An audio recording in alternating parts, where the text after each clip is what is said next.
first issue I dealt with in Congress. The District of Columbia had repealed its criminal law against sodomy, against people of the same sex having voluntary sex with each other.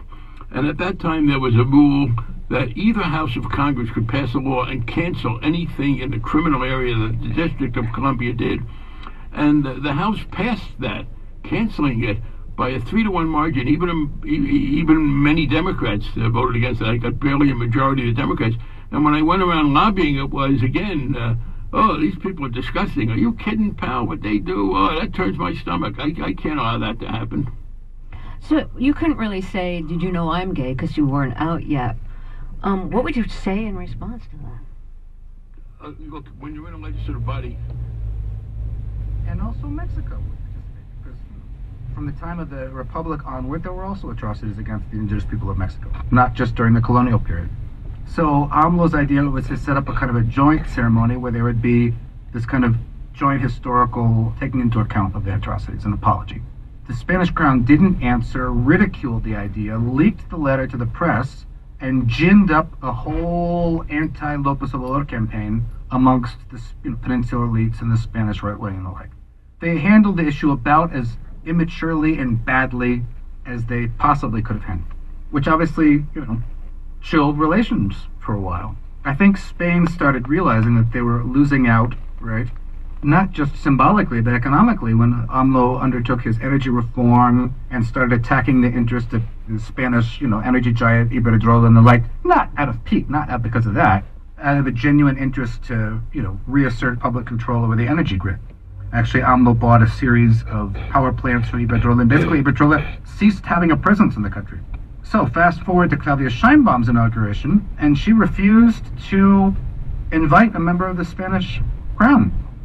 And, said, no, you're not invited. And Pedro Sanchez said, well, if you're not inviting the king, then I'm not going. Well, fine, don't go. So Spain didn't attend Mexico's inauguration. It's a strange collection of characters in this clown car of Mexico haters. Yeah, but, Sheinbaum stood her ground and was very dignified about the whole affair, and recently attended the Progressive Conference of Progressive Governments in Spain. And that's Ben Spencer. Ben, please unmute. Hi, thank you very much. You mentioned candidate vaccines. Information on how you can change a child's life through music at 4:4. Personal contact with the people. Hey guys, it's us, the Jonas Brothers. I'm Joe. I'm Kevin. And I'm Nick.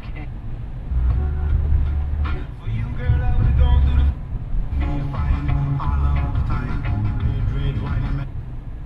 In Mattress Firm, we make it.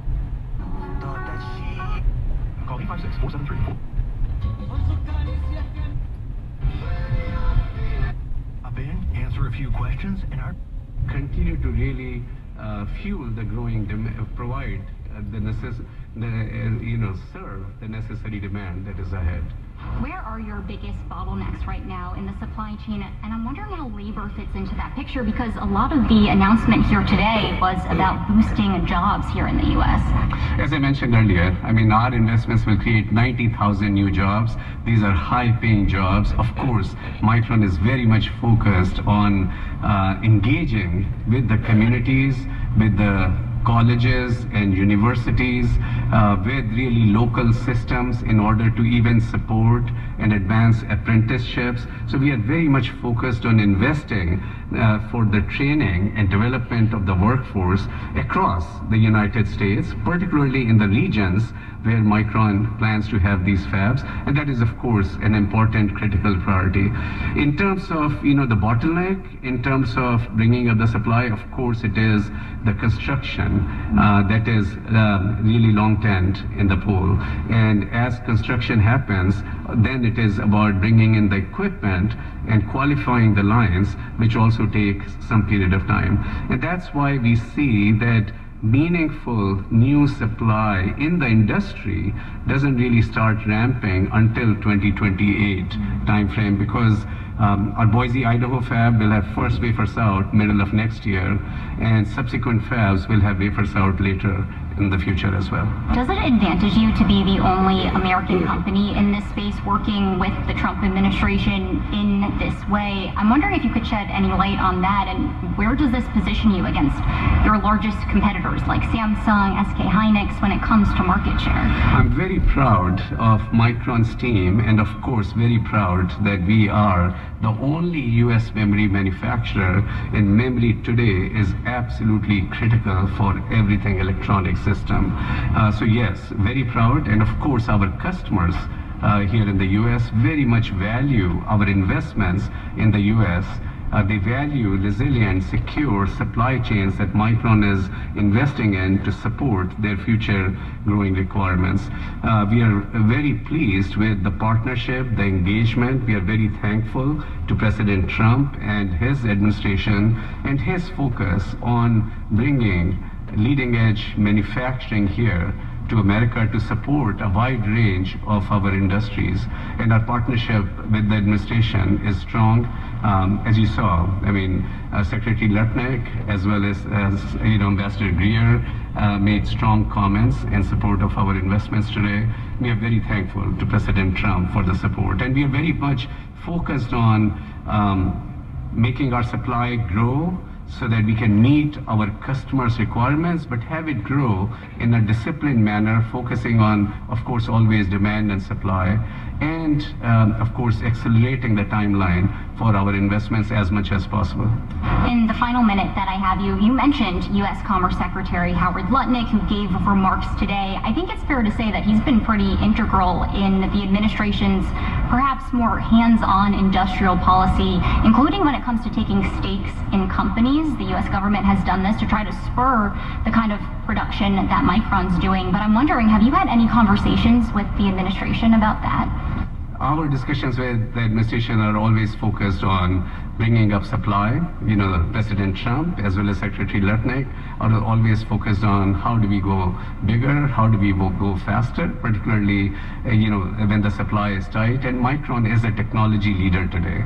We are a global technology leader today. Our DRAM as well as NAND technology are most advanced, ahead of others in the industry. Leveraging that technology leadership and building the future of America with large-scale manufacturing is absolutely a priority of President Trump, Secretary Lutnick, and our discussions with the administration. All right, Sanjay Mehrotra, the CEO of Micron, also the president and chair, thank you so much for joining us here live on Bloomberg Television and Radio. Joe, this has been a conversation here at one of Micron's manufacturing facilities in Manassas, Virginia. I'll send it back to you in Washington. Yeah, beautiful shot there, Tyler. Thank you so much, and thanks to the chairman. Shares of Micron right now up about $9, a little more than 1% to $771, up 700% over the last year, and up more than 100% year to date, which brings us back to the memory shortage, the storage shortage that Tyler was talking to Sanjay about. We want to continue that conversation with Michael Shepard here in our Washington bureau, senior editor for technology and strategic industries. The headline that cranked out of that conversation pretty early on, Mike, was Micron CEO sees memory chip shortage lasting beyond 2026. The stock popped higher when that headline ran, because that is the question that every shareholder has today. That caught my ear too, Joe, and it really echoed what we heard earlier in this week on these airwaves from Jensen Huang and Michael Dell, who were interviewed by our colleague Ed Ludlow. Yeah. They too said that, look, the memory shortage is here. It may not be here to stay for good, but it is here for the foreseeable future, and it is one of the biggest bottlenecks when it comes to the AI rollout right now. Yeah. Now, Micron is really having a moment, as you said, pointing to their share price gains over the past year. Enormous. And it really is driven so much by the AI boom. But more broadly, as we heard from the CEO just now, their products go into literally every electronic device out there in the world. Not just the smartphones on our desk here, but also into cars, into missiles, you name it. everything has a memory chip in it to some degree or another. And the demand for AI is actually creating a squeeze in those markets for those goods as well. And we've heard even Apple CEO Tim Cook talk about that as well as a challenge. And he talked interestingly about disciplined growth, because one of the characteristics of the memory market has been this boom and bust cycle, that with the economy you'll see demand for memory go up, followed by and then number go down, and that is something that they have to manage even as they expand plants like this one. Well, so in our remaining moment here, it's not unlike the oil business, right? Prices are up. We need you guys to pump more, and they get left holding the bag. Does Micron eventually get left holding a bag full of memory chips that nobody needs? Well, one of the things that they are trying to avoid with the rollout of all the plants that he was talking about, not just the one in Manassas, just a few miles from here, but also the ones they are planning to build in Boise, Idaho, their headquarters, and the big sprawling facility outside Syracuse, New York. They want to space that out to make sure that they are not holding the bag. But one of the questions, Joe, surrounding memory these days is, will this be sort of a jailbreak moment on memory? Will we get to this point where we're no longer in the boom and bust, and that they are in a permanent growth trajectory that's a little bit more stable, thanks in no small part to AI? With the chips work in space, right? Can they bring Micron chips to outer space data centers? I think they'd be willing to try it. Howard Lutnick could set them up with Elon Musk. Exactly, right? That's where this is all going, is into orbit, apparently. Shep, thank you so much. Michael Shepard with us live in Washington, and thanks again to Tyler for bringing us that conversation. I'll meet you back here for the late edition of Balance of Power. We'll see where these markets finish with our eyes on Micron Technology, live from Washington. This is Balance of Power, only on Bloomberg. And make sure to subscribe to the Balance of Power podcast on Apple, Spotify, and anywhere else you get your podcasts. Hear Tyler's full interview with Sanjay at Micron by listening anytime at Bloomberg.com. Now, your 3-day weather forecast on Bloomberg 99.1. A soggy holiday weekend in the forecast. We'll be dealing with rain at times through the rest of the day, 60 to 65. Rain tonight, 50 to 55. Periods of rain, maybe a thunderstorm tomorrow, 60 to 65. Rain chance of a thunderstorm tomorrow night. Sunday, clouds, a few showers, 70 to 75. Afternoon showers on Monday. I'm Rob Carroll, with your holiday weekend forecast on Bloomberg 99.1. Follow the money in the world of sports on the Bloomberg Business of Sports podcast. From media and technology. Streamers are going big on live sports. To billion-dollar deals. Get ready for the 2026 FIFA World Cup. Bloomberg Business of Sports with Michael Barr, Vanessa Perdomo, and Randall Williams. Sports valuations are rising. We'll see when they peak. Listen on Apple CarPlay or Android Auto with the Bloomberg Business app, or anywhere you get your podcasts. Bloomberg Podcasts. Context changes everything. Will control of the U.S. House change in 2026? Is that something you can trade? Yes. With Interactive Brokers Prediction Markets, you can trade election outcomes using simple yes or no contracts, alongside stocks and options, all on one integrated platform. How do those contracts work? Prediction markets let participants trade on the outcomes of future events. Each contract represents a defined outcome, and prices reflect the collective probability. If your prediction is right, each contract pays out $1, and you can earn an interest-like incentive coupon on the market value of your position, and you can exit your position anytime. Turn probabilities into results? Exactly. Participate in the future as it happens. Trade prediction markets at Interactive Brokers. IBKR.com/elections. Restrictions apply. Prediction contracts not suitable for all investors. Indices built to someone else's specification? That's the old way. The new way is Bloomberg Equity Indices. Design custom benchmarks and distribute them at speed. Discover evolved benchmarks for today's equity markets at Bloomberg.com/equity index licensing. We all hear the radio ads about the IRS. They tell you to be afraid, to be scared, and they try to frighten you into calling. I'm not here to do that. Tax Relief Advocates is different. TRA is here to tell you that if you owe money to the IRS, whether it's $5,000, $50,000, or $500,000, we have a solution. It doesn't matter if you're sitting in your car, at work, or with your kids. No matter where you are, call now. 800-551-7672. Don't lose hope. TRA can eliminate or reduce what you owe to the IRS. Generous programs are now available that can give you a fresh start.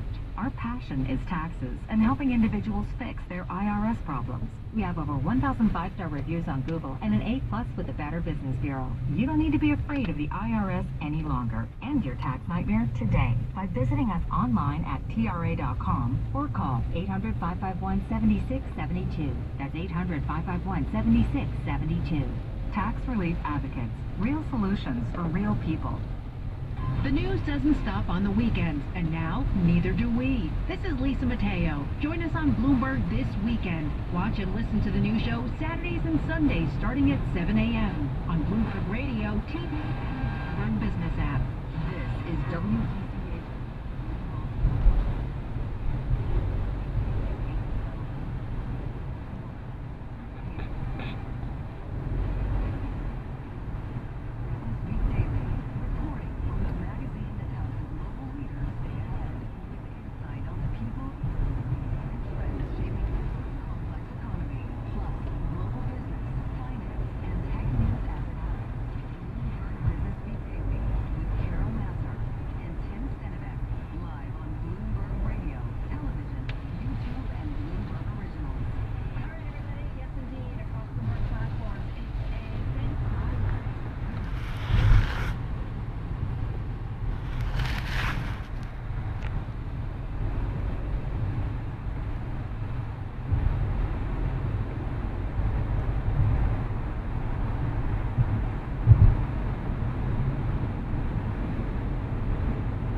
Is now officially the new Fed chair. We're also going to talk to the head of Qualcomm's automotive, robotics, and IoT business, Internet of Things, especially when it comes to self-driving cars. Yeah, and that deal with Stellantis. And Stu Leonard, on the cost of your Memorial Day weekend barbecue, he's going to be joining us. And I think he's going to have some suggestions for food to buy, because that's what Stu Leonard does. We're taking bets in the newsroom, holding up a lobster, some shrimp, like what will it be? All right, let's get you going on this Friday, folks. It is Friday, yay, yay, yay. Let's get to Charlie Pellet with a check on the trade. Hi, thank you very much. I'm pulling up a record right now on the Dow, S&P, NASDAQ, all advancing, but the Dow Jones Industrial Average trading at a record at 50,732. The Dow up 447 right now, up by about 0.9%. Hopes for a deal between the U.S. and Iran fueling Wall Street optimism, driving stocks toward their longest streak of weekly gains since 2023. The S&P this week on track for 8 weeks of gains. Right now, on the week, the S&P 500 index is up by 1.1%. We've got the S&P currently higher by 0.6%. No record right now has to top 75.01 to be a new high. NASDAQ up 0.5%. The NASDAQ 100 index up 0.8. The Bloomberg Mag 7 index up by 0.1%. 10-year at 4.55%, with the 2-year currently yielding 4.12%, and the 30-year is at 5.06%. Spot gold down $26 the ounce to $45.16. That is a drop of 0.6%. And West Texas Intermediate crude now at $96.09 a barrel, down 0.3%. Oil has been swinging between gains and losses as traders assess the outlook for a peace deal to end the war between the U.S. and Iran. Brent, the global benchmark, at 102.73, up now by about 0.1%. Oil majors are declining, even as oil advances. ExxonMobil shares down 0.3%. Chevron, little change, just about flat on the day. As for ConocoPhillips, also little change, up now by 0.1%. Carol and Tim, that is a Bloomberg Business Flash. All right, Charlie, thank you so much. So, persistent inflation, political pressure, Fed independence, question mark, rising U.S. debt, a war with Iran, maybe more geopolitical actions to come. As you always say, Carol, it's complicated. It is. We've also got a White House that definitely surprises president takes actions that impact the global economy and global markets. You've got a massive technological change, AI. We talk about productivity gains. We talk about the cost of it. Some are saying it's a disruption technologically that we've never seen before. We don't really know how it totally impacts, but that, Tim, is our world. In the world, at 12:10 p.m. Wall Street time, Kevin Warsh inherited as he was sworn in as the chair of the Federal Reserve by Supreme Court Justice Clarence Thomas. President Trump nearby, the Fed's dual mandate still front and center. Our mandate at the Fed is to promote price stability and maximum employment. When we pursue those aims with wisdom and clarity, independence and resolve, inflation can be lower, growth stronger, real take-home pay higher, and America can be more prosperous. And no less important, America's place in the world more secure. That, of course, was Kevin Warsh earlier at the White House, sworn in by Supreme Court Justice Clarence Thomas. President Trump, of course, nearby. We knew we wanted to talk really more about the macro, the environment facing the new Fed chair, Kevin Warsh. What we know about him from his past views on things. With us, a killer roundtable. Michael McKee, Bloomberg TV and Radio International Economics and Policy Correspondent, and Stuart Paul, Bloomberg Economics U.S. and Canada economist, right here in studio. Welcome, welcome. We did our planning call. We're like, let's get these two guys to talk about the new Warsh world and what he is dealing with. President Trump said that Kevin Warsh will be able to do his own thing. Mike, let me start with you. Will he be? For a little while. Yeah. The president has a tendency to say things that either aren't true or change his mind. So I'm not putting a lot of credence in that, but it does give Kevin Warsh a little bit of a runway getting started in terms of not cutting rates, because you can't cut rates with inflation doing what it's doing, with the war going on as it is right now. And it was kind of ironic, that sound from Kevin that you just played, because to do what he's talking about doing may require raising interest rates. And that is the exact opposite of what the president said he wanted in a Fed chair. But maybe Scott Bessent has convinced the president that it's better to not pressure a guy into doing something that everybody knows is wrong. Well, Stuart, come on in here, because Federal Reserve Governor Chris Waller said he supports making clear that the Fed's next move is likely, just as likely to be an increase as it is a cut. So, you know, you're starting to hear people say, in addition, traders now betting on this too, that the next move could be higher. That's right. I mean, there's definitely a bet in the market that the next move is going to be a hike. I'm not entirely convinced the next move is going to be a hike. For one thing, when financial conditions tighten, markets are doing some of the heavy lifting already for the Fed. So at a minimum, it buys the Fed a little bit of time to be more prudent, to be more cautious. Wait, where are conditions tightening? Well, right now? So we saw 2s and 5s are up 75 basis points over the last 2 months. 10s are up 65 basis points. The intersection of financial markets and the real economy is mostly at the long end of the curve, where interest rates start to affect things like home prices and mortgage rates and so on. We see buying conditions for things like durable goods, things that are financed typically, and buying conditions are deteriorating materially. And so when that's the case, the Fed can afford to be a little bit more cautious and prudent. I just want to hone in a little bit on what we heard from Kevin Warsh, and exactly to Mike's point, I think that the most important line, even the most important phrase, is that the Fed has to pursue its dual mandate with independence and resolve. That hits my ear, at least, a little bit hawkish. So as much as we know that President Trump is, as he was a self-professed low interest rate guy, the world that Kevin Warsh is moving into, I think he even recognizes requires someone who's both independent and perhaps leaning incrementally hawkish. This is a good thing, a really good thing to kind of heard that. I want to ask, and just throw this out to both of you. We were thinking about, a new Fed chair era. Is this significant, Mike? Like, you have covered so many different heads of the Federal Reserve. You've been in Washington. You've questioned them. Is it significant when a new Fed chair takes over? Is there also a period where they're kind of learning the ropes a little bit? Well, yes, he'll be my fifth Fed chair that I've covered, but it takes a little while for somebody to settle in. Now, Kevin Warsh worked at the Fed for 5 years, so he knows basically how the place operates. Much has changed in the 15 years since he's been there, but he will have a much better feel for it than the average person just coming in who had never been there before. In a way, circumstances are working in his favor, because even if he wants to cut rates, there's 18 other people on the Open Market Committee who get a vote on this, and he's got to be able to make a convincing argument to them about whatever monetary policy is going to be. And if they're going to be on hold indefinitely, then he doesn't have to push something on people or try to get a consensus on something that isn't very obvious or isn't something that everybody wants to do. So dare I ask, politically, does that mean he could have it both ways? Yeah, he'll have it both ways for a while, and because he could personally say, this is what I think we should do, but I can't get everybody on board. Well, I don't think you want to say that right away, because then you're admitting you don't have a lot of influence. I think he will probably say basically he doesn't like forward guidance, so he'll probably say we're going to be attentive to what's happening and do what monetary policy must do under the circumstances at which time we're voting. Let's talk about this practice of issuing forward guidance. President Trump says Kevin Warsh will curtail the Fed's practice of doing so.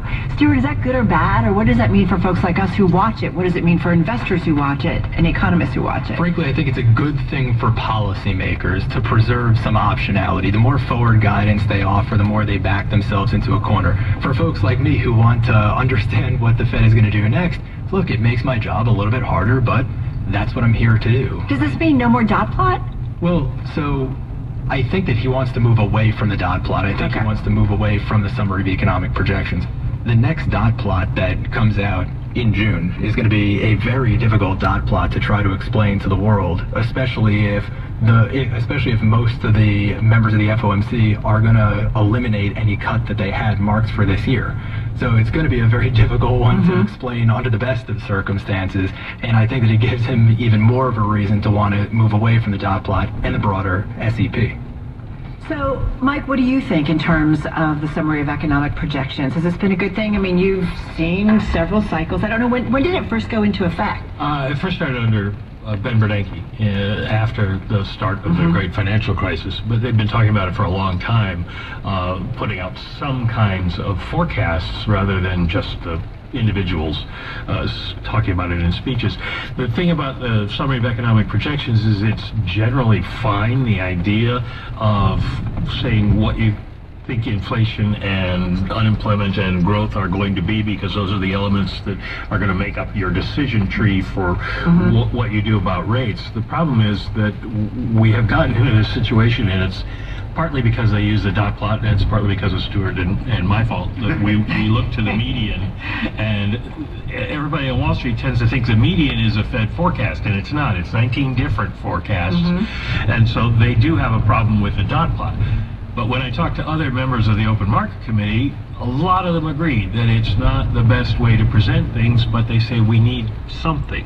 And so until you have a better idea of what we could use to kind of give people an idea of the path and why, we're going to probably have to stick with the dot plot. I want to go back to your point about the dot plot getting rolled out under Ben Bernanke. Its real value to policymakers was to indicate that they had no intention of raising rates in the future, and so they could flatten the curve through their communications process.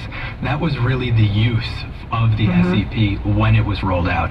When you have a period of high inflation, when you have a period of uncertainty, when you're going through global shocks that have nothing to do with monetary policy and that really can't be addressed by policy. Like a global pandemic? Like a pandemic, like shutting down the Strait of Hormuz, like supply chain snarls and lack of access to aluminum in North America.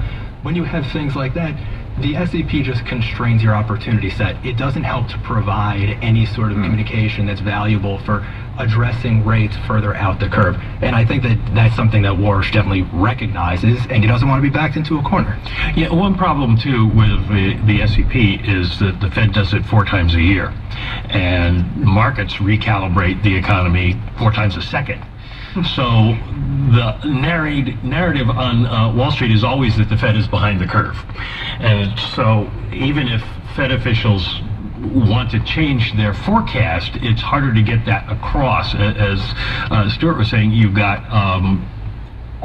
you've got this SEP out there, and people may think that they're constrained by it. Now, an individual bank president might say, I'm not constrained because I've changed my mind, but people don't necessarily know that, so they're thinking that this is where they're going to be. I want to shift a little bit and just talk about the economic landscape right now and the U.S. consumer. We're going to be speaking and kind of doing a deep dive on retail and the consumer in the 3 o'clock hour. And the picture that has emerged as some of the big box retailers have reported this week is that there's a worry that their customers are really starting to feel strain as a result of higher gas prices. So, Mike, how does Warsh come in, Fed Chair Warsh come in, and address a consumer, a portion of consumers that are starting to feel under pressure in a more inflationary environment when there's sort of uncertainty around the end of a war and when that will actually bring fuel prices down? Well, there's not a lot he can say, because the Fed's goal is going to be stable prices, which means probably they might have to raise rates, but inflation is going up. He can do what Jay Powell does at every press conference, come out and say, we recognize this is very important to Americans and the pain people are feeling. The beginning and the end of every press conference. But there isn't much he can say about what the Fed can do to help people at this point. It's not in their power. They can raise or lower interest rates, and that's about it. Yeah.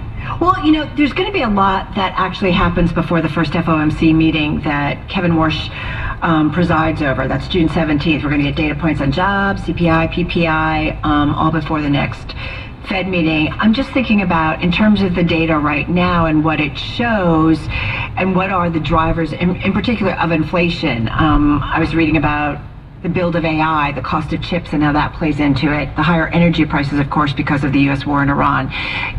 What is temporary? What is the real inflation story right now, Mike, when it comes to the U.S.? There is still higher inflation, right? When you add it all up. And when you talk to Fed officials, they're noting that the inflation has started to broaden out some, and you're seeing it in service areas that people thought were done, and the idea that tariffs we'd seen the peak and we were going to see things go down. That may not be the case because we've got more tariffs coming up. So they are concerned about it. Now, in general, the Iran war is driving the headline numbers because of energy prices. So if that starts to come down, if the war ends, then Warsh has the opportunity to say, Mr. President, I can't cut rates today, but we're on a path to be able to do it. And maybe that is the best he can hope for. Look, I think that what's interesting is that Kevin Warsh is in a position where he has said himself that inflation is a choice that central bankers make. And we're living in a world where there are a lot of supply shocks and there are a lot of fiscal policy decisions that are taking place that are themselves inflationary. So the only extent to which Kevin Warsh has any control over the decision about inflation is to lean against demand, which is not something that he wants to do. We heard just this morning that he wants to deliver more growth, that he wants to deliver higher real wage growth, and basically he needs to wait for the inflation pressures to dissipate. And so what does it end up meaning for him? It is just a waiting game. He needs to see low aggregate labor income and low aggregate and low real wage growth start stifling that broadening of inflation pressures that Mike was just alluding to. We know that policymakers are worried about that broadening of inflation pressures. That's being facilitated by things like elevated tax refunds. And until we start to see a narrowing of the breadth of inflation pressures, Kevin Warsh is going to have to stay on hold. 30 seconds from each of you. There's also that guy in the background. What's his name? Oh, Jay Powell. What's the impact of that, Mike? You said Fed Friday. I was thinking Freaky Friday. Kevin Warsh and Jay Powell wake up in different bodies, in each other's bodies. Jay Powell, you're not going to hear much from him or see much from him. But he's just going to stay as low profile as possible. Okay. But he's a presence there at the Fed. He's a presence there, and it is going to be a little harder for Kevin Warsh because he's got to deal with him in the room when they're all talking. But he doesn't want to have to face him, have a public face-off. Look, I don't think that Kevin Warsh is going to be intimidated by Chairman Powell. I don't think that other folks in the committee are going to be swayed by Chairman Powell. I think that more importantly, folks in the committee are adequately independent and assertive in their own right, and we know that enough folks on the committee are hawkish enough to prevent any sort of missteps in the dumbest direction. Great stuff. Thank you both. Really appreciate it. Michael McKee, Bloomberg TV and Radio, international economics and policy correspondent, and Stuart Paul, of course, Bloomberg Economics, U.S. and Canada economist. When we come back, Qualcomm, self-driving cars. We're going to put it all together for you. That's next. Bloomberg is now on your dashboard with Apple CarPlay and Android Auto. Want access to every Bloomberg podcast, live audio feeds, and headlines at the click of a button? Download the latest version of the Bloomberg Business app now. Bloomberg This Weekend. News, politics, and the lighter side of Bloomberg. Forget health span. Midlife men face pressure to extend hot span. Hot span. Hot span, yes. So, millennial men, you have to stay hot for like several more decades, David. Yeah. Okay? So you need to work on this. I gotta work on this that. Is like this is a really not so subtle way of telling me that. Bloomberg This Weekend. Saturdays and Sundays starting at 7 a.m. on Bloomberg 99.1, Bloomberg Television, and the Bloomberg Business app. At Fisher Investments, we may seem like other money managers, but we're different. What makes you so different than the rest of us? We ensure clients receive